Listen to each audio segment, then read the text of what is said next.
आज मैं सबसे पहले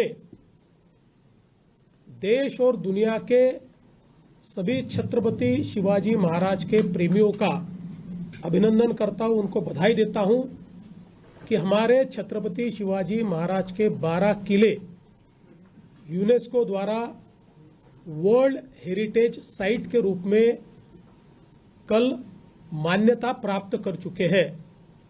मैं इसके लिए देश के प्रधानमंत्री माननीय नरेंद्र मोदी जी को धन्यवाद देना चाहता हूं, क्योंकि कई प्रकार के नॉमिनेशंस देश भर से उनके पास आए थे, लेकिन प्रधानमंत्री जी ने यह फैसला किया कि यूनेस्को में वर्ल्ड हेरिटेज साइट के लिए छत्रपति शिवाजी महाराज के किलों को ही नॉमिनेट किया जाएगा। और पिछले एक साल में लगातार इसके लिए बहुत जद्दोजहद की गई है। वहां से यूनेस्को की टेक्निकल टीम्स यहां पर आई। हमारी टेक्निकल टीम्स, हमारे जो सांस्कृतिक कार्य मंत्री आशीष शेलार जी और हमारे अपर मुख्य सचिव खारगे जी, इनके नेतृत्व में वहां गई। वहां पर हमने टेक्निकल प्रेजेंटेशंस किए। जो अलग अलग एम्बेसडर्स हैं उनके साथ हमने वार्तालाप किया। Ministry of external affairs, ministry of culture, Bharat सरकार, इन्होंने इसमें बहुत मदद की। और मैं, हमारे उप मुख्यमंत्री एकनाथ शिंदे जी, अजित दादा पवार, हम सब ने आदरणीय प्रधानमंत्री जी को ये निवेदन किया था कि भारत सरकार, चूंकि इसमें 20 देश वोटिंग करने वाले हैं, तो इसकी अगुवाई भारत सरकार करे। और उस प्रकार से हमारी विनती को मान्यता देते हुए प्रधानमंत्री जी ने पूरी यंत्रणा को काम पर लगाया और इस पूरे काम की अगुवाई की। और कल जब ये विषय यूनेस्को के सामने आया तो सारे देश वहां पर थे, लेकिन वोटिंग करने का अधिकार 20 देशों को था।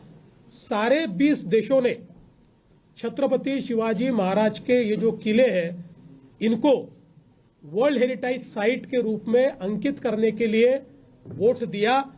और पूरे 100% वोट्स के साथ हमारे छत्रपति शिवाजी महाराज के किले ये वर्ल्ड हेरिटेज साइट बने। जो प्रेजेंटेशन हमने किए उसमें किस प्रकार से ये किले बहुत ही आर्किटेक्चरल मार्वल है, ये हमने बताया। किस प्रकार से बहुत ही डिफिकल्ट परिस्थिति में और बहुत बड़ी बायोडायवर्सिटी में, एक तरफ वेस्टर्न घाट, दूसरी तरफ समुद्र, तीसरी तरफ जंगल, चौथी तरफ हिली एरिया, ऐसी सारी चीजों में इनको किस प्रकार से कैमोफ्लेज किया गया है कि इनका जो गेट है वो भी नहीं दिखाई पड़ता। इतना बड़ा किला है ये भी ध्यान में नहीं आता। उस पर पानी की व्यवस्था, उस पर भंडारण की व्यवस्था, उसमें रहने की व्यवस्था, ये सारी चीजों का प्लान ये अहेड ऑफ द टाइम है। और किस प्रकार से इन किलों के कारण लोगों को अच्छा शासन देने में छत्रपति शिवाजी महाराज कामयाब हुए, ये सारी चीजें उनके सामने रखी गई। और सबने छत्रपति शिवाजी महाराज ने जो ये आर्किटेक्चर खड़ा किया, ये आर्किटेक्चर मार्वल को सराहा, सबने इसकी प्रशंसा की और एक मत से इसको मान्यता दी। इसलिए मैं तमाम मराठी जनों की ओर से प्रधानमंत्री जी का आभार व्यक्त करता हूं कि हमारा मराठा इतिहास, हमारा हिंदवी स्वराज अब वैश्विक करने का काम प्रधानमंत्री जी ने किया है। और मुझे विश्वास है कि अब यूनेस्को हेरिटेज साइट बनने के कारण हमारे ये जो सारे किले हैं ये वर्ल्ड मैप पर आए हैं, वर्ल्ड टूरिज्म मैप पर भी आए हैं।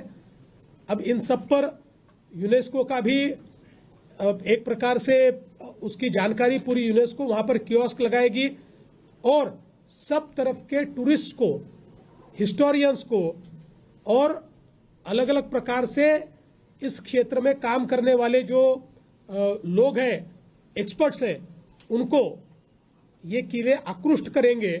इससे हमारा टूरिज्म तो बढ़ेगा ही, लेकिन हमारा रिच कल्चरल हेरिटेज और हमारी हिस्ट्री, हमारा इतिहास, ये जो हमारी धरोहर है, ये भी विश्व में पहुंचेगी। इसलिए मैं भारत सरकार का और यूनेस्को का भी और उन सभी देशों का जिन्होंने इसमें वोटिंग किया, सभी का मैं बहुत बहुत आभार व्यक्त करता हूं।